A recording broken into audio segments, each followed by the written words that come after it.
Good morning all of you and welcome all students in online lectures.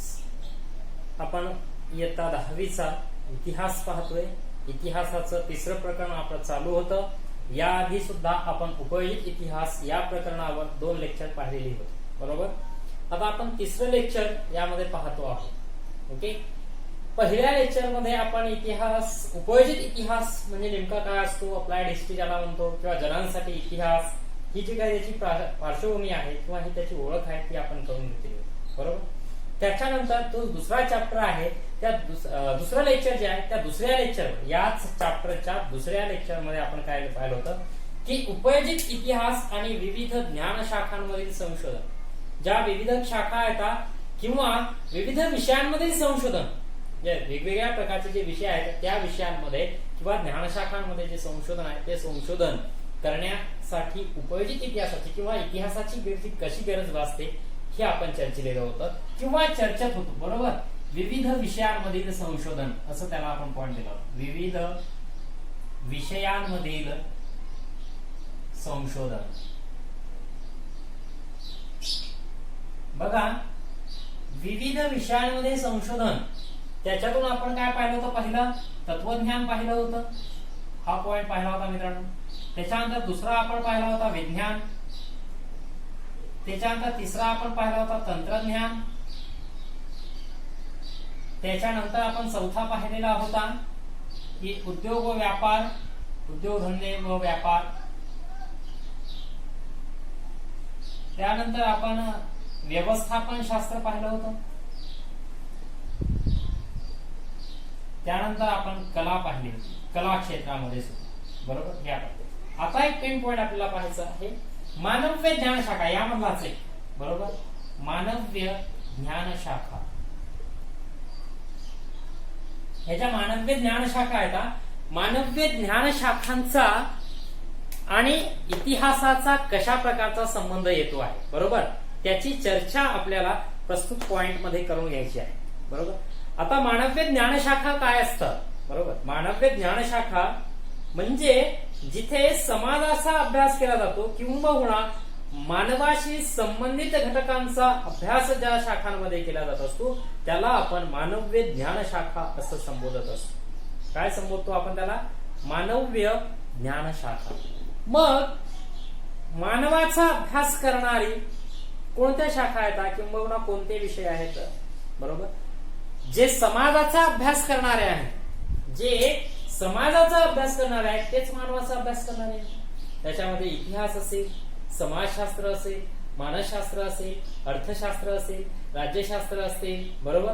ह्या ज्या सगळ्या गोष्टी येतात, हे सगळे जे विषय आहेत ना, हे विषय येतात मानव्य ज्ञानशाखांमध्ये. ह्युमॅनिटीज अलीकडे सामाजिक शास्त्र, सामाजिक शास्त्रे हा शब्द मागे पडून ह्युमॅनिटीज म्हणजे सोशल स्टडीज किंवा सोशल सायन्सेस हा शब्द मागे पडून ह्युमॅनिटीज हा शब्द येत आहे. म्हणजे मानव्य ज्ञानशाखा. बरोबर. अशा प्रकारचा शब्द पुढे येताना पाहायला मिळतो, कारण त्या मानवाशी संबंधित घटकांचा अभ्यास करणारे क्षेत्र आहे किंवा विषय. म्हणून मानवांचा किंवा मानवी ज्ञानशाखा म्हणजे मानवांचा अभ्यास करणं, म्हणजे ज्याच्यामध्ये तुम्हाला काय पाहायला मिळेल, इतिहास आहे, राज्यशास्त्र आहे, अर्थशास्त्र आहे, समाजशास्त्र आहे, मानसशास्त्र आहे.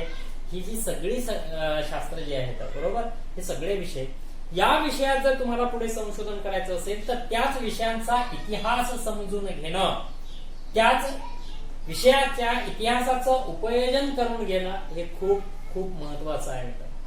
बरोबर. त्याची चर्चा आपल्याला या प्रस्तुत प्रकरणामध्ये करायची, या प्रस्तुत पॉइंट मध्ये करायची आहे. मानव्य ज्ञानशाखा. ओके. बघा, लक्षात घ्या, आपण पाहतो की तत्वज्ञान हे इकडे आपण पाहिलं. तत्वज्ञान ही सर्व विषयांची जननी आहे असं म्हटलं. विषय विज्ञान व इतर सर्व विषयांची जननी आहे, इतर सर्व ज्ञानशाखांची जननी म्हटल्या.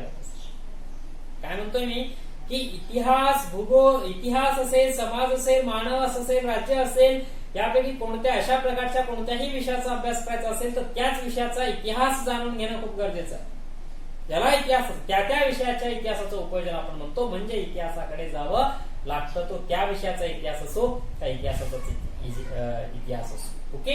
असो तर मग विज्ञान असेल, आपण म्हणतो विज्ञान फार वेगळं आहे, पण हे विज्ञान असेल किंवा इतर ज्ञानशाखा असतील, म्हणजे हे सगळे विषय आता सांगितलेले, इतिहास, भूगोल, इतिहास, राज्य, समाज, मानस वगैरे वगैरे हे सगळे, या सगळ्या विषयां विज्ञान व इतर सर्व ज्ञानशाखांची जननी तत्वज्ञानाला म्हटलं जातं.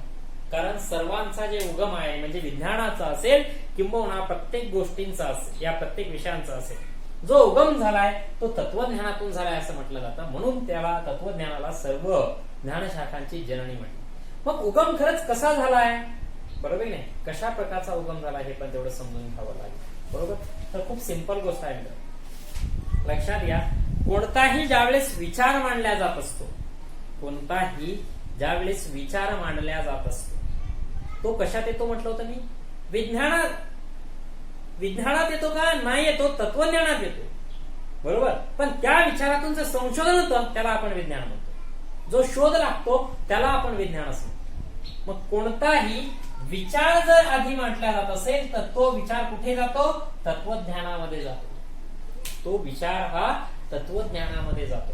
मी माझ्या बौद्धिक पातळीवर, मी माझ्या वैचारिक पातळीवर काहीतरी एक विषय मांडतो आहे, बरोबर, किंवा काहीतरी संकल्पना, अमूर्त स्वरूपात एक संकल्पना मांडतोय, तशासारखं निर्मिती करायची. मग मी मांडलेली संकल्पना पहिल्यांदा तत्वज्ञानात जाते आणि त्याचा सिद्धांत बनतो. आणि त्या सिद्धांताच्या आधारे जर काही संशोधन होतात तर ते नवीन जो शोध लागतो त्या नवीन शोधाला आपण विज्ञान असं म्हणतो. त्या नवीन शोधाला आपण विज्ञान असं म्हणतोय. कळते? ओके. म्हणून विज्ञान खूप साधी गोष्ट आहे. याला तुम्ही विज्ञान म्हणत असाल किंवा तंत्रज्ञान म्हणत असाल, बरोबर. विज्ञानातून तंत्रज्ञानाचे माझ्या डोक्यात एखादी सपोज किंवा हा निर्माता जो आहे या निर्मात्याच्या डोक्यामध्ये एखादी गोष्ट आलेली असेल, बरोबर. कोणती गोष्ट असेल मग ती खूप सिंपल गोष्ट आहे की तो जो या पेनचा जो निर्माता असणार आहे, या पेनचा जो निर्माता आहे तो या पेनचा निर्माता काय करेल, तो विचार करेल की मला पेन कशी बनवायची, म्हणजे असं साधन पाहिजे ज्या व्हाईट बोर्डवर दिसलं पाहिजे. मग त्यासाठी हे प्लास्टिक वगैरे लागेल, बरोबर. त्याच्यासाठी स्पंज लागेल, त्याच्यासाठी शाई लागेल, बरोबर, कलरफुल शाई लागेल. या सगळ्या गोष्टींचा विचार करा. मग या सगळ्या गोष्टींचा विचार जो पहिल्यांदा मांडला गेलाय तो विचार जातो तत्वज्ञानामध्ये. आणि मग त्याच्यातून, त्या विचारातून ही वस्तू तयार झाली, हे विज्ञान आहे. किंवा विचार मांडण्या हा जो ही वस्तू जी पाहायला मिळते, ही वस्तू जी तयार करण्याची कला वगैरे झाली त्याला संशोधन, त्याला शोध म्हणतो, म्हणजे ते विज्ञान झालं. आणि ज्यावेळेस प्रत्यक्ष वस्तू वापरात आली त्याला तंत्रज्ञान म्हटलेलं. कळते तुम्हाला? म्हणजे विज्ञानाची निर्मिती झाली की कोणत्या तरी विचारातून, पण विचार कुठे म्हणला तो तत्वज्ञानात, बरोबर. म्हणून तत्वज्ञानच ही विज्ञान व इतर सर्व ज्ञानशाखांची जननी आहे असं म्हटल्या जात. बघा ते पुढे असं म्हणत आहे की वैश्विक पसारा आणि मानवाचे त्यातील अस्तित्व. बघा वैश्विक पसार, थोडासा पॉइंट किचकट आहे, समजून घ्यावा लागेल. काय म्हणते की वैश्विक पसार, बरोबर, व त्यामधील वैश्विक पसारा व त्यामधील मानवाचे स्थान, मानवी स्थान हे समजून घ्यावं लागेल. म्हणजे हे जे एवढं मोठं विश्व आहे या विश्वामध्ये मानवाचं स्थान काय आहे, बरोबर. या संबंधीची विवेचना प्रत्येक सामाजिक स्तरावर झाली असं त्यांचं म्हणणं. या संबंधीचे पुढे ते सांगताय की वैश्विक पसारा आणि मानवाचे त्यातील अस्तित्व यांचा परस्पर संबंध समजून घेण्याच्या जिज्ञेसूतून जगभरातील सर्वच मानवी समाजांमध्ये त्या संबंधीची अनुमाने बांधल्या जाऊ लागलेली होती, बरोबर. म्हणजे खरंच त्या विश्वाचा पसारा काय आहे, हे जग केवढं आहे, कशा पद्धतीचं आहे, आणि या जगात माणसाचं अस्तित्व काय आहे, मानवाचं स्थान काय. अहो साधे म्हणजे लक्षात येते का, म्हणजे या दोघांचं रिलेशन, विश्व आणि मानव, या दोघांचं रिलेशन काय आहे आणि त्याच्यातला संबंध कशा प्रकारे बनलेला आहे, बरोबर. या संबंधीची अनुमाने जगभरात वेगवेगळ्या समाजातून दाखवण्याचा प्रयत्न केला जाऊ लागला किंवा तशा प्रकारची अनुमाने बांधल्या जाऊ लागलेली होती. म्हणजे कसं, एक सिंपल गोष्ट सांगतो तुम्हाला. म्हणजे काही पूर्वीच्या कालखंडात काही विचार मांडल्या जायचे की हे विश्व कसं तयार झालं, किंबहुना विश्वाचा सध्याचा डोलारा हा कशावर डिपेंड आहे. एक साधी एक्झाम्पल तुम्हाला सांगतो मी. तुम्ही पूर्वजांकडून काही स्टोऱ्या ऐकल्या असतील, बरोबर, की ही पृथ्वी शेषनागाच्या डोक्यावर आहे असं म्हटलं, बरोबर. म्हणजे लक्षात घ्या, इथे तेच आहे की पृथ्वी शेषनागाच्या डोक्यावर आहे, ही एक कल्पना मांडल्या गेलेली आहे. म्हणजे हे विश्व आहे, ही पृथ्वी तेव्हा विश्व होती, म्हणजे ते विश्व कुठे आहे? शेषनागाच्या डोक्यावर असल्या. म्हणून माणूस जर नीतिमत्तेने नाही वागला तर काय होऊ शकतं? पृथ्वीवरचं पापाचं ओझं वाढू शकतं आणि मग कदाचित नाग काय करत असतो? हलत असतो आणि मग पृथ्वी हलते. भूकंप होणे हे त्या पाठीमागचा अनुमान मानला जातं. म्हणजे माणसानं केलेला पापाचा परिणाम पृथ्वीच्या हलण्यावर होतो. बरोबर? हा झाला वैश्विक पसरा आणि त्यातला माणसाचं रिलेशन किंवा मानवाचं स्थान. हे अशा प्रकारचं अनुमान बांधला. सपोज एक एक्झाम्पल सांग, अशा प्रकारची अनुमाने बांधल्या जाऊ लागलेली होती आणि त्यातूनच जगाच्या उत्पत्ती संबंधीच्या कथा पुढे आल्या. म्हणजे जग कसं निर्माण झालेलं आहे. अलीकडे आपल्याला माहिती आहे की जगाची निर्मिती खरंच कशा प्रकारची झालेली आहे. बरोबर? हे विश्व आज कशा प्रकारचं झालेलं आहे हे आपल्याला माहिती आहे. बरोबर? की अगोदर ही पृथ्वी कशा प्रकारे होती, मग हळूहळू ती द्रवरूप अवस्थेतून हळूहळू घनरूप अवस्थेत कशा प्रकारची यायला लागलेली आहे, हळूहळू सजीव सृष्टी कशा प्रकारची निर्माण झालेली आहे. बरोबर? अमिबा नावाचा प्राणी, मग हळूहळू इतर सजीव, मग त्याच्यातून हळूहळू मानवी जीवन कशा प्रकारे उदयास आले, हे सगळं आहे. याला आपण म्हणतो की हे जगाची उत्पत्ती. पण या संबंधीच्या कथा खूप वेगवेगळ्या सांगितल्या जातात. बरोबर नाही? या संबंधीच्या कथा खूप वेगवेगळ्या स्वरूपात सांगितल्या जायच्या अगोदर. मग ते एक अनुमानच होतं ना, हे विश्व आहे, त्यात माणसाचं स्थान आहे, माणसाने हे विश्व पुढे आणलेलं आहे अशा प्रकारचं हे अनुमान. अहो पहिल्यांदाच नाही म्हटलं गेलं, किंबहुना पहिल्यांदाच सगळी संशोधन झाली नाहीत. अनुमान मांडलं, जर ते अनुमान चूक आहे का बरोबर आहे शोधण्यासाठीच तर संशोधन झालं ना. अनुमान मांडावंच लागतं अगोदर, तुम्हाला लॉजिक दाखवावं लागतं, तेव्हाच तुम्हाला संशोधन करता येईल. बरोबर ना? जसं की संशोधन प्रक्रियेमध्ये आपण अगोदरच हायपोथेसिस मांडत असतो आणि त्या हायपोथेसिसच्या वाटेवरच आपण आपली ऑब्जेक्टिव्ह जी असतात ते ऑब्जेक्टिव्ह आपण ठरवत असतो आणि मग ऑब्जेक्टिव्ह ही कोणीकडे घेऊन जाणारी असतात? त्या हायपोथेसिस कडे घेऊन जाणारी असतात ते आपल्याला. म्हणून हायपोथेसिस जे आहेत ती अनुमान जे आहेत ते लॉजिक जे आहेत ते आधीच आपल्याला ठरवावी लागत असतात. तशी काहीतरी ठरवल्या गेली, पण ती खरी आहेत का कुठे त्याच्यावर नंतर त्या कालखंडात संशोधन झालं. किंबहुना सृष्टीचक्र आणि मानवी जीवनासंबंधीची मिथके, म्हणजे सृष्टीचक्र चालतं कसं आणि त्यातून मानवी जीवनासंबंधीची मिथकी काय. आज साधी गोष्ट आहे, सृष्टीचक्रातला एक गोष्ट सांगतो तुम्हाला जनरली. बरोबर? असं म्हटलं जायचं पूर्वी की बाबा किंबहुना आजी आजोबा अशा गोष्टी सांगितल्या. पाऊस कसा पडतो तर जे इंद्रदेवाचं वज्रास्त्र आहे त्या इंद्रदेवाच्या वज्रास्त्रातून पाऊस पडतो. बरोबर ना? म्हणजे हे एक प्रकारचं मांडल्या गेलेलं मिथक आहे. पण आपल्या इतिहासाच्या माध्यमातून या गोष्टीला पुरावा मिळतो का? पुरावा मिळत नाही, म्हणून इतिहास त्याला मान्य करत नाहीये. बरोबर? पण खरंच मग प्रश्न मुळात अनुमान काय मांडलंय त्याच्या सृष्टीचक्रासंबंधी की पाऊस कुठून पडतो? पाऊस हा त्या इंद्रदेवाच्या वज्रास्त्रामधून पडतो. हवा कुठून येते? असं लहानपणी आम्ही लहान असताना म्हणायचो की बाबा हनुमान जे आहेत ते मुखातून हवा सोडत असतात बाहेर.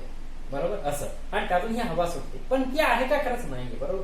म्हणजे हे खरंच हवा हनुमान महाराज सोडताय का किंवा इंद्रदेवच पाऊस पाडताय का, या संबंधीचं ज्यावेळेस विश्लेषण केलं जाऊ लागलं होतं, या संबंधीचं ज्यावेळेस एक्सप्लेनेशन किंवा त्याच्यावरचं रिसर्च व्हायला लागलं होतं, त्यातून गोष्टी पुढे आल्या ज्या सृष्टी चक्राविषयीच्या, ज्याच्यातून तथ्य काय आहे हे शोधण्याचा प्रयत्न केला गेलेला पाहायला मिळतो. देवदेवतांसंबंधीच्या कल्पना आणि त्यांना प्रसन्न करण्यासाठीचे विधी, देवदेवतांसंबंधीच्या कल्पना आपण अलीकडच्या कालखंडात हेच तर आहे ना. बरोबर? या देवीचा प्रकोप झालेला आहे म्हणून तिथे असं एक बळी द्यावा लागतो. बरोबर? तिथे जनावरांचा बळी द्यावा लागतो वगैरे वगैरे, किंवा अशा प्रकारची पूजा करावी लागते. नाशिकला जाऊन नागबळीचीच पूजा करावी लागते. बरोबर? इथे कंदुरीच करावी लागते वगैरे, अशा प्रकारचं पूजेचं धार्मिक विधी करावी लागते वगैरे वगैरे, हे सगळं काही. किंवा असं दान द्यावं लागतं, अशी पंगत द्यावी लागते, अन्नदान करावं लागतं वगैरे सगळं. बरोबर? तर हे आहे ना, म्हणजे ह्या अमुक देवता आहेत, त्या देवतांना प्रसन्न करण्यासाठी अशा प्रकारची पूजा करावी लागते किंवा अशा प्रकारचा एखादा बळी द्यावा लागतो वगैरे वगैरे, हे अनुमाने आहेत. हो, म्हणजे विचार करा, सृष्टीमध्ये काहीतरी बिघाड व्हायला लागली किंवा ऋतुचक्रात काहीतरी बिघाड व्हायला लागली की म्हणतात त्या अमुक अमुक देवाचा पण. तुम्हाला आठवत असेल जसं की आपण इतिहासात गेलो की रणजित सिंगांचा आपण पाहतो की एका डोळ्याने रणजित सिंग अधू असलेले पाहायला मिळते. त्यांना काय देवीचा आजार झाला होता. बरोबर? देवी हा आजार असा होता की खूप लोक दगावायची देवीच्या आजारात. बरोबर? आणि म्हणून तुम्हाला माहित असेल की प्रत्येक गावामध्ये गाव कुसाजवळ एक, म्हणजे गावाच्या ती जी हद्द असते तिथे एक देवी मांडलेली आहे. कोणती आहे ती? ती आहे मरियाई नावाची देवी. बरोबर, म्हणजे देवीचा आजार ज्या कालखंडात आलेला होता त्यातून खूप लोकांचा बळी जाऊ लागला, म्हणजे देवीचा प्रकोप झाला होता असं म्हटलं जातं. मग तो प्रकोप थांबवण्यासाठी देवीची स्थापना प्रत्येक गावामध्ये केलेली पाहायला मिळते. म्हणजे ती देवीची ही होती, असं म्हटलं जातं की बिमारी आलेली होती, बरोबर, प्रकोप झालेला होता असं म्हटलं जातं, आणि म्हणून त्या देवीला प्रसन्न करण्यासाठी गावागावात देवी मांडताय. बरोबर, म्हणजे हे आहे ना, म्हणजे एक प्रकारे तशा प्रकारे तो देवाचा प्रकोप झालाय, म्हणजे देवदेवतांना ते देवतांसंबंधीची एक संकल्पना मांडल्या गेली आहे, आणि त्यांना प्रसन्न करण्यासाठी काय करावं, जसं महादेवाला काय करावं लागेल, बिल्वदळ वाहावे लागतील, बरोबर नाही, हे अशा प्रकारचं, किंवा हनुमानाला काय करावं लागेल, रुचकीची फुलं वाहावी लागतील, बरोबर, हे अशा प्रकारचं, म्हणजे कोणत्या देवाला काय लागतं, बरोबर ना, अशा प्रकारचं हे देवतांना प्रसन्न करण्यासाठीचे धार्मिक विधी आहेत.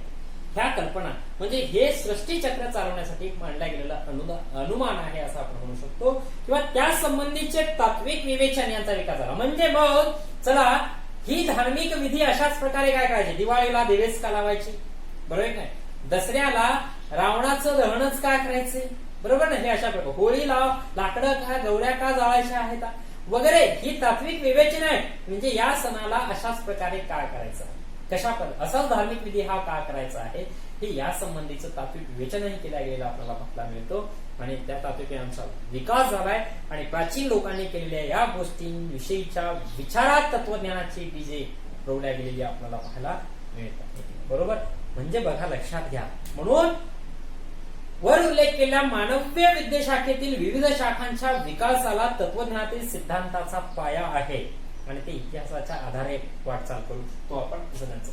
बघा, लक्षात घ्या, काय म्हणते पुढे, की हा जो तात्विक विवेचन म्हणजे हे सृष्टी संबंधीची जी काही मिथके असतील किंवा देवदेवता असतील, त्यांना प्रसन्न करण्यासाठीचे धार्मिक विधी असतील वगैरे सगळं, किंवा हे त्याच संबंधीच्या तात्विक विवेचनाचा झालेला विकास असेल, या प्रत्येक गोष्टीसाठी प्रत्येकाने आपल्या स्तरावर, प्राथमिक स्तरावर जो काही विचार मांडला गेला आहे तो विचार होता मित्रांनो कुठे, तत्वज्ञानामध्ये. म्हणून तुम्हाला म्हणते विचार कुठे असतो, तत्वज्ञान. तो विचार तत्वज्ञानात मांडला गेला, मग तो विचार सत्य आहे की असत्य आहे, तो विचार सत्य आहे का तो विचार असत्य आहे, याच कल्पनेतून पुढे विज्ञानाने जन्म घेतलाय, ते संशोधन करण्यासाठी, किंबहुना या वेगवेगळ्या शाखांनी, या मानव्य विद्या शाखांनी जन्म घेतलेला पाहिला नाही. बरोबर, म्हणून आजच्या या मानव्य विद्या शाखांची म्हणजे इतिहास असेल, राज्य असेल, समाजशास्त्र असेल, अर्थशास्त्र असेल वगैरे सगळे, या सगळ्या मानव्य विद्या शाखेची बीजे जी आहेत ती आपल्याला तत्वज्ञानामध्ये रुजलेली पाहायला मिळतील, किंवा तत्वज्ञानाच्या इतिहासामध्ये रुजलेली पाहायला. म्हणून आजच्या मानव्य विद्याशाखांचा जर तुम्हाला इतिहास पाहायचा म्हणजे पाठीमागे जायचं असेल, तर त्यात वाटचाल करायची असेल, तर तुम्हाला त्यांचा इतिहास जाणून घ्यावा लागेल, किंवा तत्वज्ञानाचा इतिहास तुम्हाला जाणून घ्यावा लागेल. ओके, तर अशा प्रकारे आपल्याला मानव्य ज्ञानशाखा हा पॉइंट सांगता येईल. तर सर्व ही पॉइंट आता तुमची इथे होत आहे. ओके, आता नेक्स्ट पॉइंट आहे तुमचा की उपयोजित इतिहास आणि वर्तमान काळ. उपयोजित इतिहास आणि वर्तमान काळ हा नेक्स्ट पॉइंट आहे. उपयोजित इतिहास व वर्तमान काळ.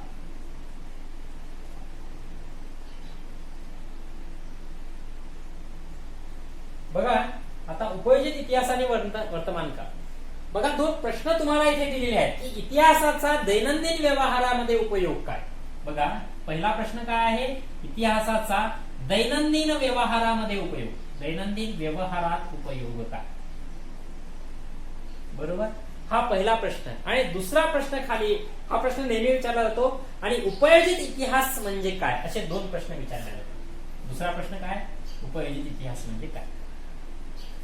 बरोबर, असे दोन प्रश्न विचारले जातात. नेहमीच प्रश्न हा विचारला जातो, कोणता नेहमी विचारला जातो की दैनंदिन व्यवहारामध्ये इतिहासाचा उपयोग काय, असा विचारला जातो. हा नेहमी विचारला जाणारा. आणि याच्या संबंधी जर प्रश्न विचारला तर उपयोजित इतिहास म्हणजे काय. मग मित्रांनो, जर तुम्ही या प्रश्नाचं उत्तर देत असाल उपयोजित इतिहास म्हणजे काय, हे आपण वरी पाहिले. उपयोजित इतिहास म्हणजे काय की पाठीमागच्या गोष्टींचं आपण आपल्या वर्तमान कालखंडात आणि भविष्य कालखंडात केलेला जो उपयोग आहे त्याला आपण उपयोजित इतिहास म्हणतो. आपल्या पूर्वज्ञानाचं, आपल्या ज्ञानसंचयाचा आपण भविष्य काळात केलेला किंवा वर्तमान कालखंडात केलेला उपयोग म्हणजे उपयोजित इतिहास आहे. आणि मित्रांनो, जर तुम्ही या प्रश्नाची सोडवणूक करत असाल, बरोबर. तर याच प्रश्नाचं जे उत्तर आहे त्याच उत्तरातून या प्रश्नाचं उत्तर मिळतं. म्हणजे इतिहासाचा वर्तमान काळ आणि भविष्य काळात उपयोग आहे हे आपल्याला कळतंय, तुम्हाला लक्षात यायलंय. बरोबर. म्हणून उपयोजित इतिहास याचं जे तुम्हाला उत्तर मिळतं ते उत्तर म्हणजेच दैनंदिन इतिहासाचा दैनंदिन व्यवहारात उपयोग काय या प्रश्न, या दैनंदिन विचारल्या जाणाऱ्या प्रश्नाचं उत्तर आपोआप या दुसऱ्या प्रश्नातूनच मिळते आपल्याला. बरोबर. आता पुढे काय म्हणते ते की आपण पाहतो की भूतकाळाचे मूर्त आणि अमूर्त अशा स्वरूपामध्ये जो भूतकाळ आहे आपला, त्या भूतकाळाबद्दल आपल्याला जाणून घेण्याची फार आत्मीयता असते. कारण भूतकाळातल्या खूप साऱ्या ज्या गोष्टी येतात त्या मूर्त आणि अमूर्त स्वरूपामध्ये आपल्या पूर्वजांनी जपून केलेल्या, मूर्त व अमूर्त स्वरूपामध्ये आपल्या पूर्वजांनी जतन केलेल्या पाहायला मिळतात, किंबहुना आपल्यासाठी ठेवलेला पाहिजे. म्हणजे आपला वारसा आहे तो. बरोबर. आपला भूतकाळ आहे तो. म्हणून लक्षात घ्या, आपल्या पूर्वजांनी आपल्यासाठी मूर्त किंवा अमूर्त स्वरूपामध्ये आपल्या खूप साऱ्या गोष्टी जतन करून ठेवलेल्या असतात, संरक्षण करून ठेवलेल्या असतात, तयार करून ठेवलेल्या असतात. बरोबर.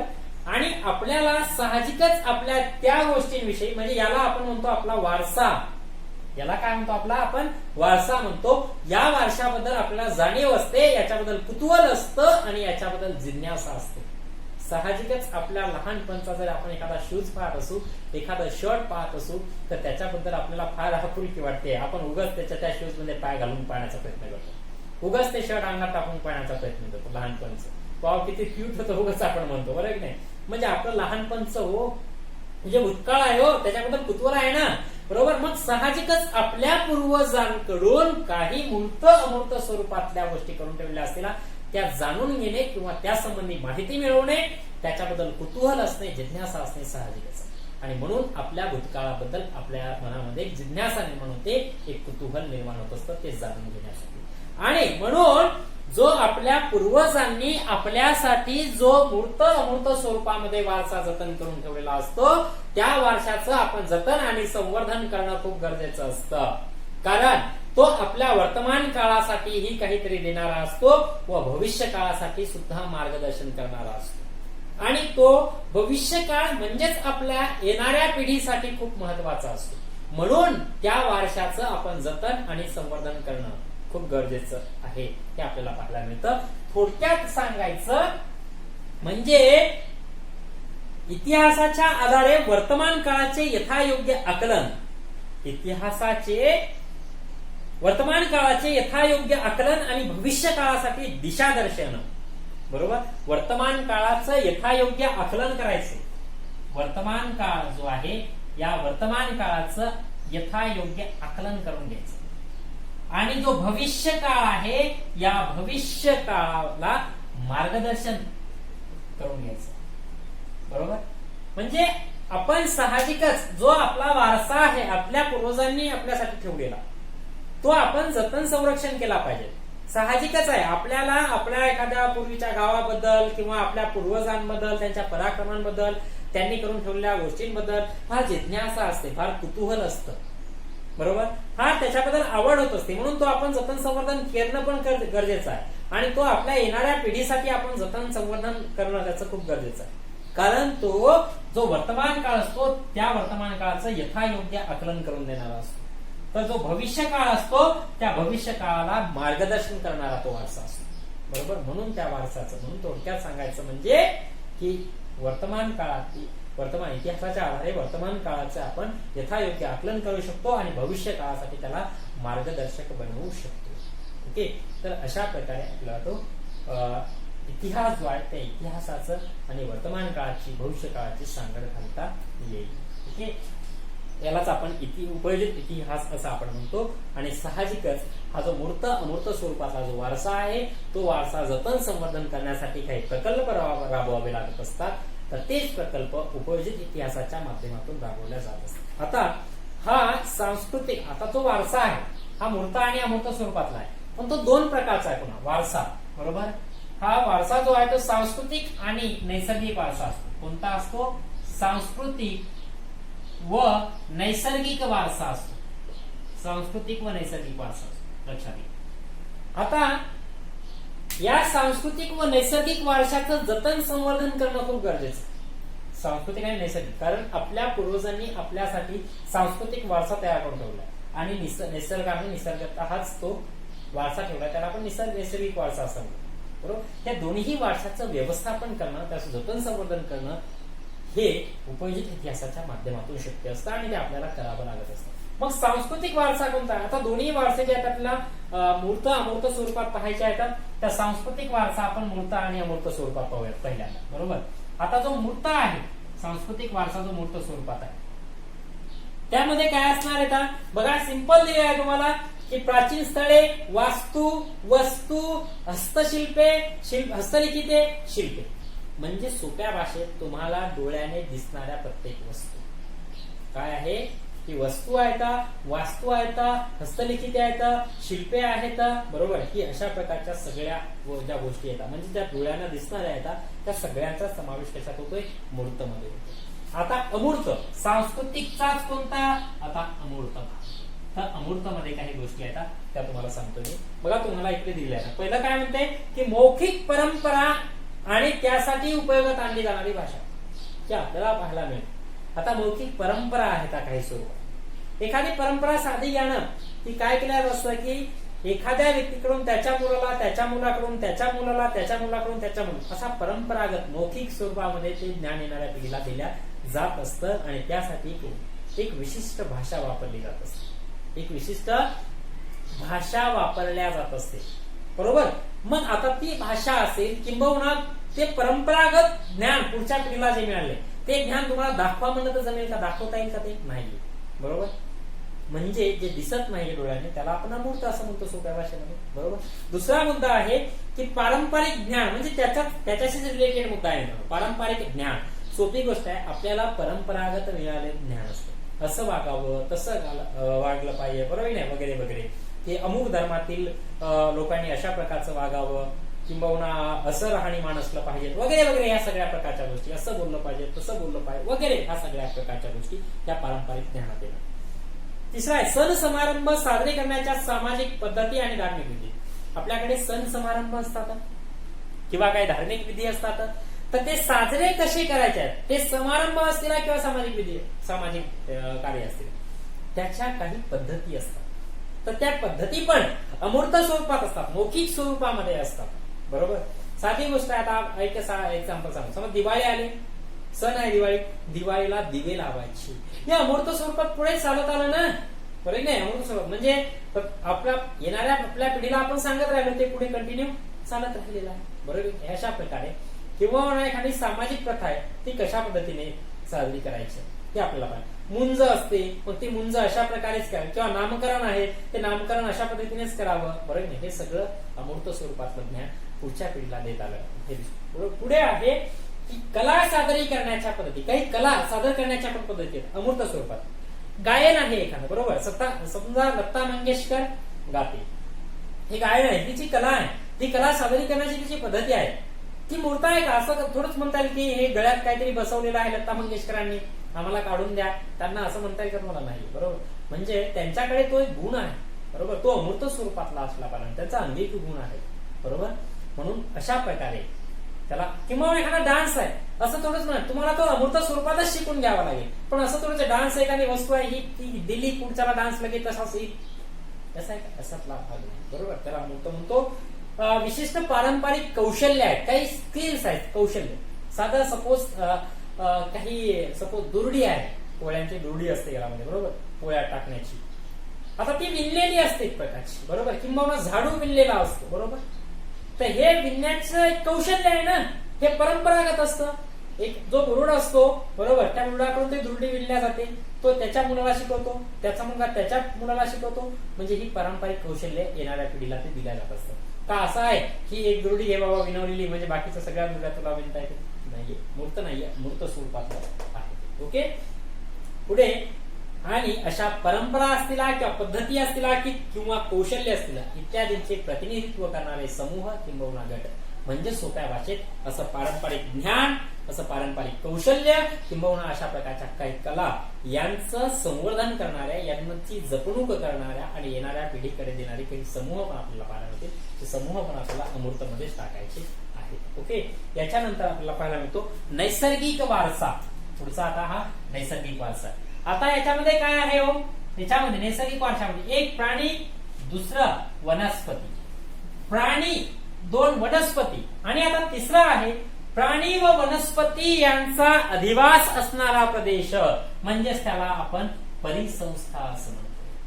बरोबर, परिसंस्था. म्हणून त्यांनी तुम्हाला दिले इकडे, बरोबर, की प्राणी वनस्पती सृष्टी आणि त्यांच्या अस्तित्वासाठी आवश्यक असणाऱ्या परिसंस्था आणि भूरचनात्मक वैशिष्ट्ये, हे झालं नैसर्गिक वारसा. ओके, हा झाला तुमचा मूर्त अमूर्त स्वरूपातला सांस्कृतिक, आणि हा झाला प्राणी वनस्पती आणि परिसंस्था.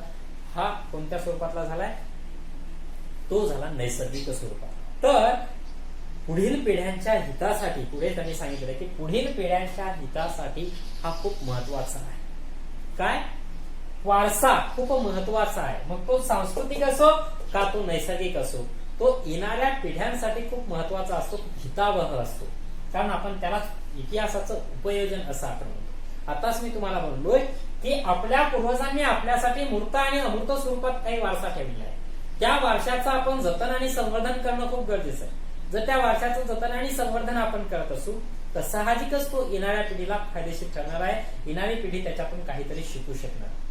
म्हणून वारसा येणाऱ्या पिढीला उपयोगी पडावा, किंवा तो उपयोगी करून देण्यासाठी, उपयोग त्याचा करून देण्यासाठी जे प्रकल्प राबवले जातात ते उपयोजित इतिहासाच्या माध्यमातून. आणि त्यासाठी विशेषत्वानं हा मूर्त अमूर्त वारसा जो आहे, त्या सांस्कृतिक नैसर्गिक वारसा, याचं जतन आणि संवर्धन करणं खूप गरजेचं आहे. ही बाब युनेस्कोनं पण लक्षात घेतली आहे. युनायटेड नेशन्स, पूर्वी युनो म्हटल्या जायचं, बरोबर, UN ही आंतरराष्ट्रीय संघटना तुम्हाला माहित असेल. तर या युनायटेड नेशन्सची एक संघटना आहे. कोणती, युनेस्को. ही जी युनेस्को संस्था आहे, बरोबर, या युनेस्को संस्थेमार्फत काही मार्गदर्शक तत्वे, काही उपाययोजना जाहीर करण्यात आल्या. कशा संबंधी, जो काही मूर्त अमूर्त स्वरूपातला वारसा आपल्या पूर्वजांनी आपल्यासाठी ठेवलेला आहे, त्या वारशाचं जतन संवर्धन व्हावं, तो येणाऱ्या पिढीसाठी उपयोगी पडावा. त्याच्या जतन संवर्धनासाठी, त्याचं संरक्षण करण्यासाठी युनेस्कोने काही मार्गदर्शक तत्वे जाहीर केलेली आपल्याला पाहायला मिळतात. आणि काही स्थळांची यादी सुद्धा आपल्याला जाहीर करून दिलेली पाहायला मिळते. ती यादी आपल्याला पुस्तकात दिलेली आहे, ती पाहून घ्यायची आहे सांगत. ओके, तर त्याच्या माध्यमातून अनेक आंतरराष्ट्रीय वारसा स्थळांचं जतन संवर्धन युनेस्कोनं केलेलं पाहायला मिळतं. त्याच्यातूनच 2012 साली युनेस्कोनं जो पश्चिम घाट आहे, त्याला सह्याद्री पर्वत आपण म्हणतो, या पश्चिम घाटाचा सुद्धा समावेश कशात केलेला आहे, आंतरराष्ट्रीय वारसा स्थळामध्ये, किंवा जागतिक वारसा स्थळ त्याला आपण म्हणतो, जागतिक वारसा स्थळामध्ये 2012 साली या पश्चिम घाटाचा समावेश केलेला पाहायला मिळतो. आणि ज्या पश्चिम घाटामध्ये एक वैशिष्ट्यपूर्ण असलेला पाहायला मिळतं, कास पठार. पर्यटनाच्या चॅप्टरमध्ये आपण तसं पाहणारच आहे. कास पठार एक फुलांचं, सगळीकडे त्या पठारावर तुम्हाला फुलं पाहायला मिळतील, फुलांची झाडं उगवलेली पाहायला मिळते, संपूर्ण प्रदेश रंगीबेरंगी दिसतो, बरोबर, पश्चिम घाटामध्ये. सह्याद्री पर्वत ज्याला म्हणतो, त्या पश्चिम घाटाचा 2012 साली विशेषतः कास पठार याचा जागतिक वारसा स्थळाच्या यादीमध्ये समावेश केला. कोणीकडे मोडणार नाही मित्रांनो, नैसर्गिक वारसा स्थळांमध्ये मोडणार आपल्याला पाहायला मिळते. पुढे ते म्हणते की सांस्कृतिक आणि नैसर्गिक वारशाचं व्यवस्थापन करणे, बरोबर, किंबहुना त्याचं जतन करणे. सांस्कृतिक आणि नैसर्गिक वारसा जो आहे त्याचं व्यवस्थापन करणे, त्याचं जतन संवर्धन करणे, याचं काम कोणाकडे आहे, उपयोजित इतिहासाकडे असलेलं पाहिलं. त्याचं काम हे उपयोजित इतिहासाकडे असलेलं असतं. म्हणून उपयोजित इतिहासाची ही खूप महत्वाची भूमिका आहे. ओके, म्हणून त्या इतिहासाचं उपयोजन करणाऱ्या काही संस्था पण भारतामध्ये असलेल्या पाहायला मिळतात. विशेषत्वानं भारताचं जे पुरातत्व खातं आहे, हे पुरातत्व खातं त्या बाबतीत खूप महत्वाची भूमिका पार पाडतं. जी काही वारसा स्थळे आहेत त्या वारसा स्थळांचं जतन आणि संवर्धन करण्याचं काम देशाचं भारतीय पुरातत्व खातं करतं. त्याच्याशिवाय प्रत्येक राज्याची पुरातत्व खाती सुद्धा असलेली पाहायला मिळतात. प्रत्येक राज्याच्या ठिकाणी पुरातत्व खाती सुद्धा आहेत. आणि त्याच्याशिवाय या सांस्कृतिक नैसर्गिक वारसा स्थळाचं जतन करणारी एक स्वयंसेवी संस्था असलेली आपल्याला पाहायला मिळते, जी 1984 पासून काम करते, जिला इंटॅक असं म्हटलेलं आहे. काय म्हटलेलं आहे तिला, इंटॅक असं म्हटलेलं आहे. INTACH असं लिहून घ्यायचं. म्हणजे लक्षात राहत. बघा काय कधीपासून आहे इंटॅच 1984 पासून एक स्वयंसेवी संस्था आहे. ती सुद्धा जसं भारताचं पुरातत्व खातं, प्रत्येक राज्याचं पुरातत्व खातं, जो काही सांस्कृतिक आणि नैसर्गिक वारसा आहे त्या वारशाचं जतन संवर्धन करणे हे काम करतं. तशाच प्रकारचं इंटॅक्ट ही एक जी स्वयंसेवी संस्था आहे 1984 पासून त्या क्षेत्रामध्ये कार्यरत असलेली आपल्याला पाहायला मिळते. बघा त्याच्यामध्ये काय म्हटलं इंटॅक्ट बघा, Indian national trust for art and cultural history heritage. Indian national trust for art and cultural heritage असं आहे. म्हणून इंटॅक्ट म्हणजे के नका लिहू शेवटी, इथं के किंवा सी नका लिहू, CH आहे असं लिहून ठेवा. असं लिहून ठेवलं म्हणजे तुम्हाला लक्षात राहील. काय आहे Indian national trust for art cultural heritage. बरोबर, अशा प्रकारची ही स्वयंसेवी संस्था 1984 पासून कार्यरत असलेली पाहायला मिळते, ज्याच्या माध्यमातून नैसर्गिक आणि सांस्कृतिक वारसा स्थळाचं जतन आणि संवर्धन करण्यावर भर दिल्या जातो. आता बघा इकडे पुढे दिलेला आहे एक पॉइंट तुम्हाला, त्यात काही पॉइंट दिले तर मग ज्याच्या माध्यमातून काय केलं जातं बघा की सांस्कृतिक आणि नैसर्गिक वारसा स्थळाचं जे जतन केलं जात असतं या अशा प्रकारे, तर त्या नैसर्गिक आणि सांस्कृतिक वारसा स्थळाच्या माध्यमात जतन करत असताना त्याच्यामध्ये ज्या काही जाणीवा असतात त्या जाणीवा प्रकल्प केल्याचं काम केलं जातं. आणि म्हणून तिथे काही तज्ञ मंडळी सुद्धा असते. ही तज्ञ मंडळी खूप उपयोगी असते तिथे किंवा खूप महत्वपूर्ण भूमिका बजावत असते. कारण ज्या वेळेस आपण एखाद्या वारशाचं जतन किंवा संवर्धन करतोय, मग तो वारसा सांस्कृतिक असो का तो वारसा नैसर्गिक असो, जर त्या वारशाचं आपण त्या नैसर्गिक वारशाचं किंवा सांस्कृतिक वारशाचं आपण जर जतन करत असू तर त्याच्यामध्ये दडलेला काय विषय काय दडले, त्याच्यामध्ये सामाजिक भावना असू शकते, एखादी राजकीय असू शकते, धार्मिक असू शकते, सांस्कृतिक असू शकते, कोणती वैचारिकता त्याच्या पाठीमागे दडलेला आहे याची जाणीव करून देण्याचं काम त्या तज्ञांमार्फत केल्या जात असतं, हे आपल्याला त्याच्यातून सांगितलं जातं. म्हणून ज्या वेळेस आपण त्या नैसर्गिक किंवा सांस्कृतिक वारसा स्थळाचं जतन करत असतो त्यावेळेस तिथं अशा तज्ञ व्यक्तींची गरज भासत असते. कारण उपयोजित इतिहासाच्या माध्यमातून ते प्रकल्प राबवत असताना ही जाणीव पण त्या प्रकल्पातून बाहेर काढणं, त्या स्थळातून बाहेर काढणं हे खूप गरजेचं असलेलं पाहायला मिळतं. ओके, तर त्या ज्या जाणीवा आहेत त्या जाणीवा निर्माण करण्याचे काम उपयोजित इतिहासाद्वारे करता येते असं ते म्हणतंय. आणि त्यामुळे काही गोष्टी होतात पुढच्या.